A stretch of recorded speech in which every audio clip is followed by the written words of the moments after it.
Student, today I will teach class 9 subject Hindi का second काव्य खंड का सेकंड चैप्टर जो ललित कवित्री है जिसने वाक जो कविता है दो हैं वो लिखे हैं। वाक का मीन क्या होता है?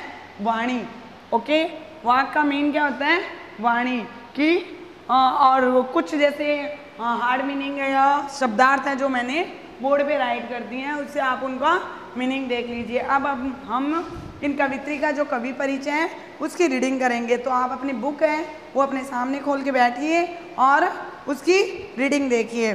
कश्मीरी भाषा की लोकप्रिय संत कवित्री ललित का जन्म 1320 के लगभग कश्मीर स्थित पारमपुर में सिमपुरा गांव में हुआ था। उनके जीवन के बारे में प्रमाणिक जानकारी नहीं मिलती है। ललित को ललेश्वरी, लला, लल योगेश्वरी, लला रिफा आदि नामों से भी जाना जाता है। उनका देहांत सन 1391 के आसपास हुआ माना जाता है। ललित को गावेश्वरेली को वहाँ कहा जाता है। जिस तरह हिंदी में कबीर के दोहे, मीरा के पद, तुलसी की चौपाई और रसखान के सवैये प्रसिद्ध हैं, उसी प्रकार ललित को वाक प्रसिद्ध है। अपने वाकों के जरिए उन्होंने जाति और धर्म की संकीर्णताओं से ऊपर उठकर भक्ति के ऐसे रास्ते पर चलने पर जोर दिया है जिसका जुड़ाव जीवन से हो। उन्होंने धार्मिक आडंबरों का विरोध किया और प्रेम का क्या किया है? बड़ा मूल्य बताया है। लोक जीवन के तत्वों के प्रेरित ललित की जो रचनाएं हैं उनमें तत्कालीन पंडिताऊ भाषा, संस्कृत और दरबार के बोझ से दबी फारसी के स्थान पर जनता की सरल भाषा का प्रयोग हुआ है। यही कारण है कि ललित की रचनाएं सैकड़ों सालों से कश्मीरी जनता की स्मृति और वाणी में आज भी जीवित है। वे आधुनिक कश्मीरी भाषा का प्रमुख स्तंभ मानी जाती है। विद्यार्थियों को भक्ति काल की व्यापक जन चेतना और उसके अखिल भारतीय स्वरूप में परिचित कराने के उद्देश्य से ललित ने वाकों का क्या किया था? हिंदी अनुवाद किया था। पहले वाक में ललित ने किसके किया है? ईश्वर प्राप्ति के लिए किए जाने वाले कुछ प्रयासों का वर्णन किया है। दूसरे में बाह्य आडंबरों का विरोध करते हुए यह कहा है कि अंतःकरण में जो अंतर्मन है हमारा, जो अंतःकरण है हमारा, उसमें क्या होनी चाहिए? समभावी होने से क्या होती है? मनुष्य को चेतना प्राप्त होती है। दूसरे शब्दों में इस माया जाल से कम लिप्त होना चाहिए। तीसरे वाक में क्या बताया? कवित्री ने आत्मबोध और आत्मलोचन की अभिव्यक्ति की है। वे अनुभव करती है कि भवसागर से पार जाने के लिए क्या करने चाहिए? सद्कर्म करने चाहिए। भेदभाव का विरोध और ईश्वर की क्या होनी चाहिए? सर्वव्यापकता के बोध चौथे वाक्य में किए गए हैं। यानी जो उनका लास्ट चौथा वाक है उसमें उन्होंने ईश्वर की सर्वव्यापकता का वर्णन किया है। यानी उन्होंने चार अपने अलग अलग वाकों में अलग अलग बातों का वर्णन किया है। अब फर्स्ट जो वाक है उसका वो मैं रीड करती हूँ, फिर उसकी व्याख्या बताऊंगी, मीनिंग बताऊंगी, वो आप अच्छे से सुनिए। फर्स्ट, रस्सी कच्चे नाव की, रस्सी कच्चे धागे की खींच रही मैं नाव। अब वो क्या बोल रही है? रस्सी कच्चे धागे की, यानी जो श्वास रूपी जो कच्चा धागे की जो रस्सी है, श्वास रूपी कच्चे धागे की रस्सी है, वो क्या कर रही है? उससे वो अपने शरीर रूपी नाव को क्या कर रही है? खींच रही है। ठीक है, एक बार फिर से देखिए। रस्सी कच्चे धागे की खींच रही मैं नाव। श्वास रूपी जो कच्चे धागे की के समान जो हमारी जो सांसें हैं उसको क्या बताया? कच्चे धागे के समान बताया गया है। जो हमारी श्वास है वो क्या है? कच्चे धागे के समान है। और वो उससे क्या कर रही है? नाव क्या होता है? जीवन रूपी शरीर। यानी वो क्या कर रही है? उस रस्सी से, श्वास रूपी जो रस्सी है उससे जीवन रूपी नाव को खींच रही है। जाने कब सुन मेरी पुकार, करे देव भव सागर पार। कि पता नहीं कब ईश्वर है जो मेरी पुकार सुन लेगा, सुन के क्या कर देगा, मुझे इस जीवन रूपी भव सागर से पार लगा देगा। एक बार फिर से देखो, जो हमारी श्वास रूपी जो कच्ची रस्सी है उससे वो क्या कर रही है, जीवन रूपी नाव को खींच रही है। क्यों खींच रही है कि पता नहीं कब ईश्वर उस पर क्या करेगा, मेहरबानी करेगा, या ईश्वर उसमें ईश्वर की प्राप्ति होगी जिससे वो इस जीवन रूपी भवसागर को क्या कर जाएगी, पार कर जाएगी। पानी टपके कच्चे सकोरे, व्यर्थ प्रयास हो रहे मेरे। अब वो क्या कहती है कि जिस प्रकार, जैसे कच्चा सकोरा मतलब क्या होता है, मिट्टी का बर्तन। सकोरे का मीन क्या है, मिट्टी का बर्तन। जिस प्रकार जो कच्चा जो मिट्टी का बर्तन होता है उसमें जब पानी डालते हैं तो धीरे धीरे क्या होता है, एक एक बूंद पानी नीचे टपकता रहता है। तो क्या बताता है कि जिस प्रकार उस मिट्टी के बर्तन से धीरे धीरे पानी टपक टपक के क्या हो रहा है, वो पानी कम होता जा रहा है, उसी प्रकार क्या हो रहे हैं, व्यर्थ प्रयास हो रहे मेरे। उसी प्रकार जो मेरी ईश्वर प्राप्ति के लिए जो मैं प्रयास कर रही हूँ, जो कोशिश कर रही हूँ, वो सारी कोशिशें क्या होती जा रही है, व्यर्थ होती जा रही है। जी में उड़ती रह रहे हुक, घर जाने की चाह है घेरे। हुक का मतलब क्या होता है, वेदना, ओके, करुणा। तो क्या होती है, धीरे धीरे क्या हो रही है, मेरे हृदय के अंदर, मेरे मन के अंदर क्या उठ रही है, वेदना उठती जा रही है। किस लिए उठती जा रही है कि मुझे अब परमात्मा के पास जाना है। मेरी आत्मा क्या होना चाहिए, परमात्मा से मिलन होना चाहिए। यानी वो इतनी अब करुणा पुकार कर रही है, इतनी वेदना से ग्रसित हो रही है कि अब मैं इस भवसागर से पार होना चाहती हूँ जिससे मैं परमात्मा से मेरा मिलन हो जाए। दूसरा जो पद है उसमें इंद्रियों के बारे में बताया गया है कि हमें हर एक जो सामाजिक जीवन है, सामाजिक जो विषमताएं हैं, उनके बीच में समानता की भावना रखनी चाहिए। तो दूसरा पद देखिए, खा खाकर कुछ पाएगा नहीं, न खाकर बनेगा अहंकारी। यानी अब अर्थात इसका मीन्स क्या हो गया कि जो जितनी भी सामाजिक बुराइयां हैं उसमें लिप्त होकर क्या होता है, लोगों को किसी चीज़ की प्राप्ति नहीं होगी। यानी सामाजिक बुराइयों में अगर लिप्त हो जाएगा तो किसी चीज़ की प्राप्ति नहीं होगी। इंद्रियों के अगर वश में हो गया तो भी क्या होगी, ना किसी भी चीज़ की प्राप्ति है, ईश्वर की प्राप्ति नहीं होगी। और कुछ अब कई करते हैं, कई लोग क्या करते हैं, व्रत करते हैं, ठीक है, उपासना करते हैं, तो उससे क्या होता है, उनके मन में और अहंकार हो जाता है कि पता नहीं हम ऐसा करेंगे तो क्या होगा, हमें जल्दी ईश्वर की प्राप्ति होगी।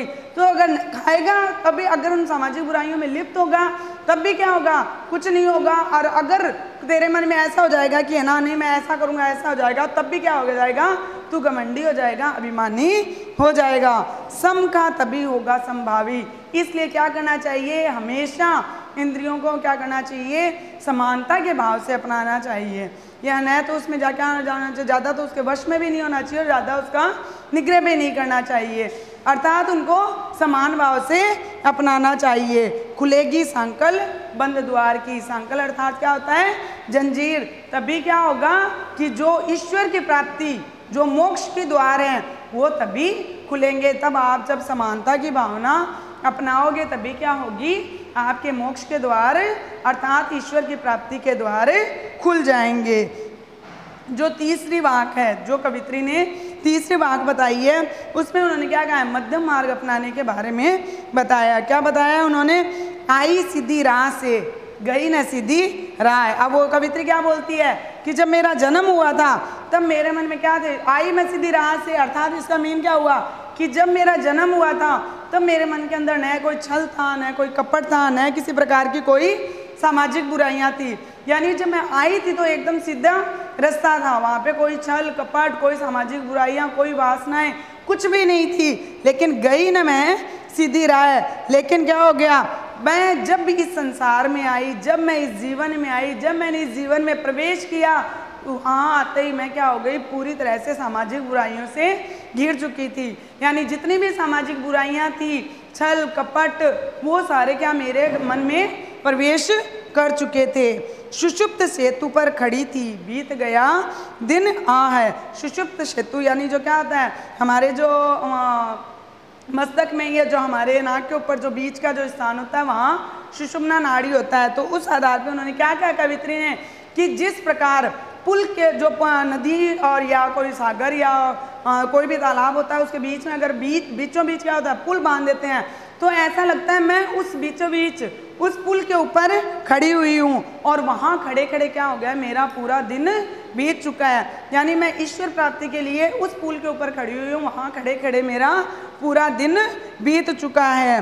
जेब टटोली कोड़ी न पाई, माझी को दू क्या उतराई। अब जब हम कहीं किसी बस से जाते हैं या किसी ट्रेन से सफ़र करते हैं या किसी नाव से सफ़र करते हैं तो क्या करते हैं, जो हमें वहाँ लेके जाता है उसको हम क्या देते हैं, टिकट के पैसे देते हैं और सब कुछ देते हैं।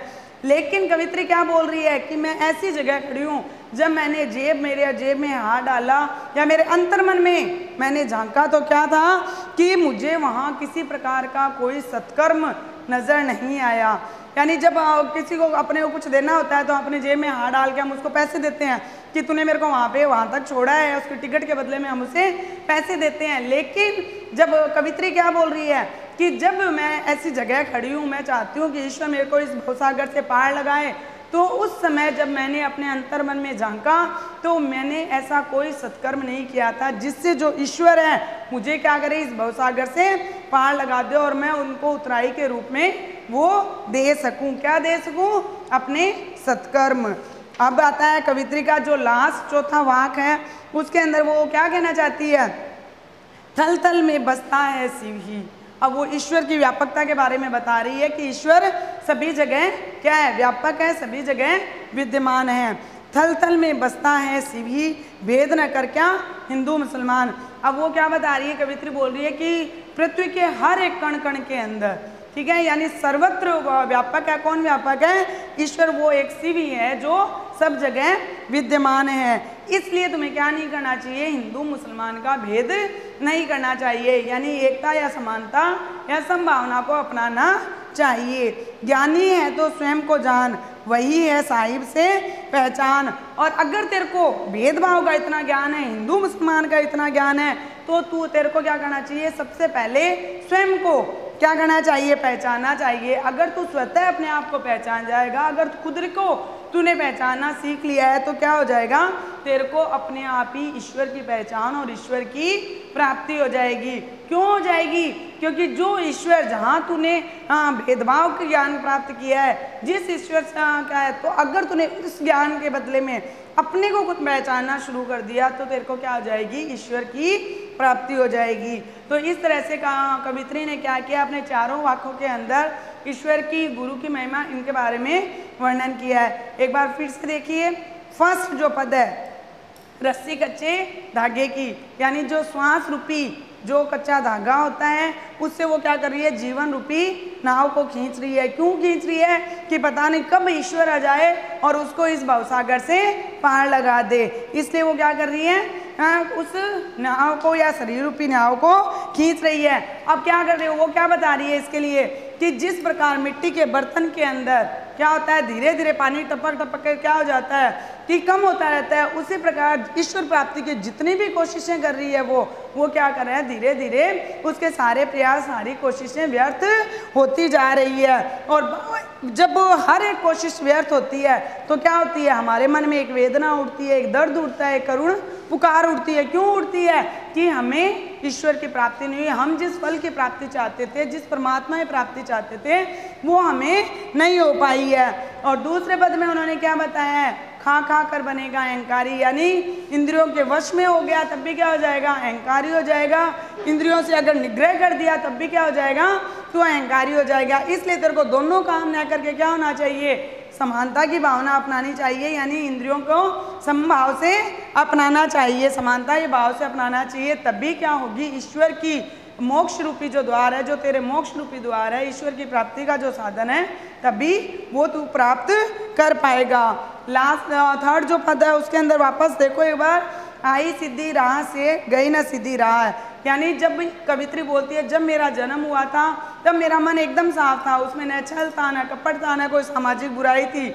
लेकिन जैसे ही मैंने जन्म लिया, धीरे धीरे मैंने इस समाज में जीना शुरू किया, वैसे ही मेरे मन में उन सामाजिक बुराइयों ने गए क्या कर लिया, घर कर लिया, वो मेरे मन में बढ़ती चली गई। और कोड़ी ने क्या थी उसके जेब में, उसको देने के लिए क्या थे, कोई सत्कर्म नहीं थे, उसने जीवन में आके ऐसा कोई अच्छा काम नहीं किया था जो माझी क्या होता है, ईश्वर, यानी ईश्वर उम्मीद माझी को वो कुछ दे पाए। उसको अब जब ईश्वर को प्राप्त करना है तो क्या होगा, देना भी उसी को पड़ेगा।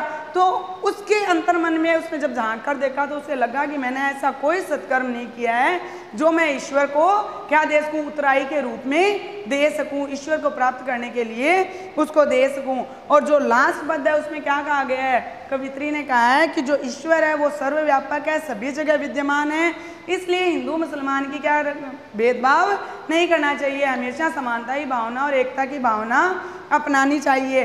अगर वो बोलती है, अगर तुम लोग ज्ञानी हो, तुम्हें इतने भेदभाव का ज्ञान है कि हिंदू मुसलमान अलग अलग है, तो उससे पहले आपको क्या करना चाहिए, अपने खुद को पहचानना चाहिए, स्वयं का ज्ञान प्राप्त करना चाहिए, जिससे क्या हो जाएगा, तुम्हें ईश्वर की प्राप्ति स्वतः ही हो जाएगी। इस प्रकार ये क्या होता है, लेसन यहीं समाप्त होता है। आप क्या करोगे, इसके क्वेश्चन आंसर देखोगे।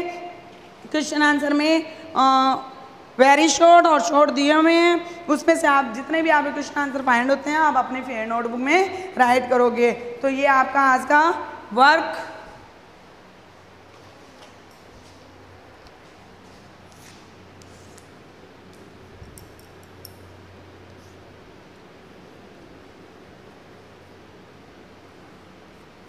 फाइंड क्वेश्चन आंसर, ओके, ये होमवर्क है जो आज आप कंप्लीट करोगे।